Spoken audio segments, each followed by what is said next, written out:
మరి మేమేం చేసినాం? మేము కూడా మనుషులమే కదా! మరి ఈ దాడులు, మమ్మల్ని అణగదొక్కుడు ఇవన్నీ ఏంది? ఈ ఎలువప్ప కూడా బంద్ చేసుకోవాలి.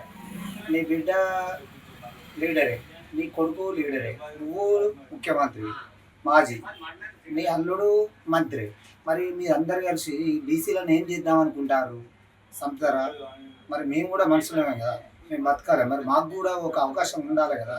ఊక మాపై దాడులు చేసుడేంది? ఈ ఎల్వపో కూడా బంద్ చేసుకుంటారా? మరి మంచిగా అందరినీ ప్రజలు మమేకం చేసుకొని బతుకుతారు. ఇది మీరే ఆలోచించుకోవాలి. మీకు చెప్పే అంత స్థితి కాదు.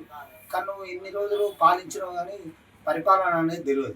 కోసము కొట్లాడే ఇసొంటి మనుషులను మళ్ళా నన్ను అణగదొక్కడానికి కారణం ఏంటి? మీకేం అన్యాయం చేసిండు ఆయన? మేమేదన్నా బుద్ధాలుతానే?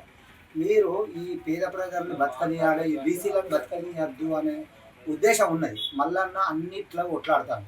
ఏం తప్పు చేసిండు? అవి బయటికి రండి. అయినా మంచిగా అందరితోటి మమేకమై ఉంటే మీరు మమ్మలను ఈ బీసీలను అణగదొక్కడానికే మీరు ఒక కంకణం కట్టుకున్నారు. అది ఏ దేవుడు చూస్తాడో అప్పుడు అర్థమవుతుంది. ఓకేనా? బీసీలను ఇవాళ జరిగిన దాడిలా ఎంత మాత్రం కూడా కరెక్ట్ కాదు, న్యాయం కాదు. మనిషి అయితే అన్నం తింటే మంచిగా మనిషిలాగా బతికేది ఉంటే బీసీలను ఈ దాడులు చేసుడు అనేది బంద్ చేసుకోవాలి.